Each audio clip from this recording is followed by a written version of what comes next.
Assalamualaikum warahmatullahi wabarakatuh. Hai teman-teman. Perkenalkan, kami dari kelompok 1. Kami berada di salah satu tempat budidaya ikan lele yang terletak di Desa Kecipir. Sebelumnya, kami perkenalkan anggota kami.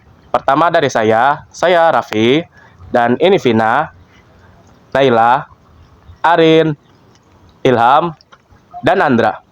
Kami di sini akan mencari tahu tentang hal-hal mengenai ikan lele, mulai dari efisiensi pakan, perawatan ikan, dan keuntungannya. Saksikan terus video kami ya. Saya mau nanya, jadi jenis ikan apa yang Bapak budidaya? Lele, Mbak. Lele. Kenapa Bapak memilih ikan lele daripada ikan yang lain? Nah, lele itu mempunyai daya tahan tubuh yang jauh lebih baik daripada jenis yang lain. Terus lele itu banyak konsumennya, sehingga mudah untuk dipasarkan. Nah, terus berapa modal awal yang Bapak keluarkan untuk membudidayakan ikan lele ini? Itu tergantung daripada kuantitas atau jumlah lele yang kita pelihara sendiri. Misalkan kita memelihara 5.000 ekor, ya kita paling nggak harus mempersiapkan kurang lebih 6 juta. Itu mulai dari bibit, obat-obatan, dan pakan. Terus jenis pakan apa yang Bapak gunakan buat ngasih Ya, kalau ikan lele di sini saya menggunakan 2 jenis pakan. Yang pertama pakan pabrikan, yaitu pur. Saya biasa menggunakan Iprofit. Itu biasanya digunakan untuk lele dari usia 1 sampai setengah bulan lah, atau 1 bulan. Paling enggak lele nanti jadi LBG, lele baru gede. Kemudian kita baru akan melakukan pakan alternatif, yaitu menggunakan ikan runca, karena harganya jauh lebih murah. Karena kalau kita menggunakan full pellet, ya jelas nggak ada untungnya. Karena pellet per kilo 13.000, sedangkan ikan runca cuma 2.000. Ada bedanya, Pak? Oh, beda sekali. Ya, udah. Kemudian berapa kali dalam sehari Bapak memberikan pakan kepada Kalau ikan? di usia masih kecil, dari 1 sampai 1 bulan lah, menuju ke LBG itu biasanya 4 kali. Tapi kalau sudah LBG kemudian menggunakan pakan alternatif ikan runca, itu cukup 2 kali, pagi dan sore saja. Dengan range rata-rata pemberian pakan itu 12 jam sekali. Berarti 1 hari kan 2 kali. Pernah lebih nggak, Pak? Kayak Enggak, jangan. Nanti kamu jeledos. Atau nggak nutup modal. iya, oke, Pak. Iya, iya. Lalu bagaimana cara Bapak menghitung jumlah pakan harian yang pas agar tidak terjadi pemborosan, Pak? Paling gampang itu gini, Mas. Lele itu juga punya naluri dasar atau naluri alam. Kalau kita memberikan makan, kalau dia sudah merasa mau kenyang, biasanya responnya itu kurang ngejar ke pakan. Kita langsung berhenti, atau 3% daripada bobot masa daripada lele itu tersebut. Itu biasanya mencukupi kalau pakannya pur. Tapi kalau pakan alternatif, ya itu kalau sudah responnya kurang responsif, diberikan udah berhenti. Kalau terlalu pemberiannya banyak juga, nanti yang ada makannya nggak dimakan, terjadi pembusukan amoniak, lelenya pada mati nanti, airnya nggak bagus. Iya. Terus bagaimana cara Bapak memilih benih unggul untuk mendapatkan pertumbuhan yang cepat? Paling tidak kita harus tahu dulu para pembibitnya. Kalau pembibitnya misalkan itu biasanya mempunyai sertifikat dari Dinas Perikanan bahwa dia punya indukan yang sudah termasuk golongan yang bagus, itu dapat sertifikat daripada perikanan, Mas. Karena kalau kita tahu pembibitnya siapa, kita kenal baik, nanti kan pemberian bibit itu juga waktu masih di usia pecah telur itu harus diberikan pakan cacing sutra. Kalau nggak diberikan cacing sutra, biasanya nanti akibatnya ke kita petani pembesarannya lama. Harus dicampur juga. Iya, harus cacing sutra itu pas pecah telur itu harus benar-benar sutra. Jadi kita harus benar-benar kenal dengan pembibitnya dan meyakinkannya itu lewat bahwa dia benar-benar dapat sertifikat dari Dinas Perikanan, biasanya sertifikat indukan, bahwa indukan itu sudah lolos seleksi.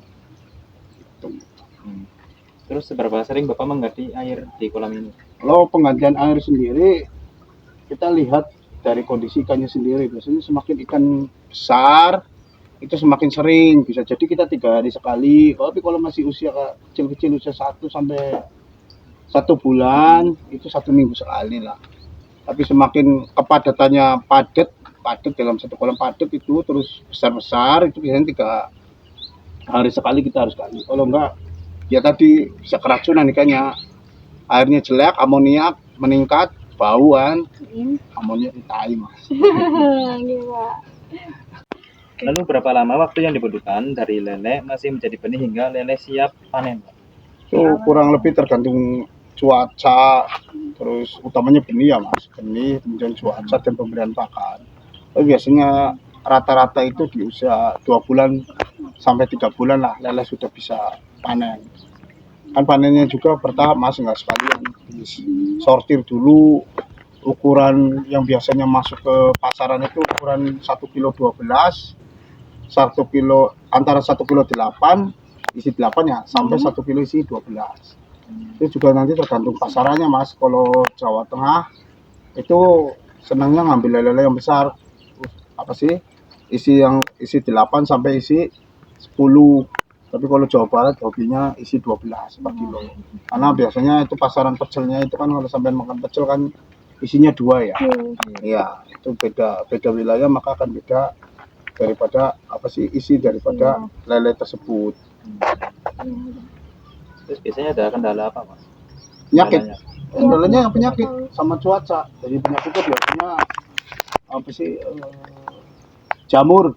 Lele juga kena jamur mas. Jadi kulitnya nanti meletek. Kulitnya meletek. Apa ya? Penuh luka, dan itu harus diobati. Nggak jamur ya biasanya kuning. Di badan lelenya itu jadi kuning tuh, jadi kurus, nggak mau makan. Karena apa biasanya? Itu biasanya air yang nggak mau diganti itu seperti itu. Jadi panennya itu kurang kontrol. Jadi air yang sudah saatnya diganti nggak diganti, ya kejadian seperti itu. Atau misal intensitas hujannya terlalu lebat, ya kejadiannya nanti jamur. Nah, harus antisipasi dengan penggunaan obat-obatan seperti Interoflow, terus yang apa ya, catfish dan sebagainya. Terus Ini Pak, terus biasanya kalau kayak gini ada yang mati nggak? pasti ada lah mbak. Ada. Orang satu kampung pasti juga ada yang mati, masa lele juga Iya. ada pasti ada. Kalau mati yang penting jangan masalah aja. Kalau mati 1 2 ya wajar. Kalau misal dari populasi 5.000 mati 1.000 ya wajar. Kalau mati 500 ya wajar. Yang penting jangan sampai mati separuh atau mati semua. Terus lalu Bapak berapa harga jual yang Bapak pasarkan per kilonya? Kalau harga pasaran lele itu antara yang tadi ukuran 8 sampai 12 itu 20.000 per kilo. Jadi dari petani kita ke Tengkulak itu 20.000. Jadi mau 1 kilo isi 8, 1 kilo isi 12, atau 9, 10 itu 20.000. Terus keuntungan Bapak apa yang didapat Bapak per 1.000 ekor? Kalau dari per 1.000 ekor itu berarti ya antara kisaran 600.000 lah bersih. 1.000, Oh. 600.000. Jadi kalau dapat 3 kuintal berapa? Itu tergantung. Kalau 600 itu kalau kita menggunakan pur lele. Tapi kalau kita menggunakan sebagian pakan alternatif yang seperti saya gunakan, itu bisa 1 juta mas, lebih untung, bisa 1 juta. Karena kan lebih murah. Jadi kalau penggunaan pur ya tipis. Dari kesimpulan yang kami dapat narasumber kami yaitu Bapak Saiful, kami menyimpulkan bahwa ikan lele adalah budidaya ikan yang tergolong mudah dilakukan. Selain membutuhkan biaya awal yang mudah, hasilnya juga dapat meningkatkan kesejahteraan masyarakat lokal. Dikarenakan terciptanya lapangan kerja baru dan keberhasilannya sangat bergantung pada beberapa faktor kunci seperti kualitas benih yang baik, pengelolaan kualitas air, serta pemilihan pakan yang berkualitas. Terima kasih sudah menonton video kami sampai akhir. Sampai jumpa di vlog selanjutnya. Bye bye.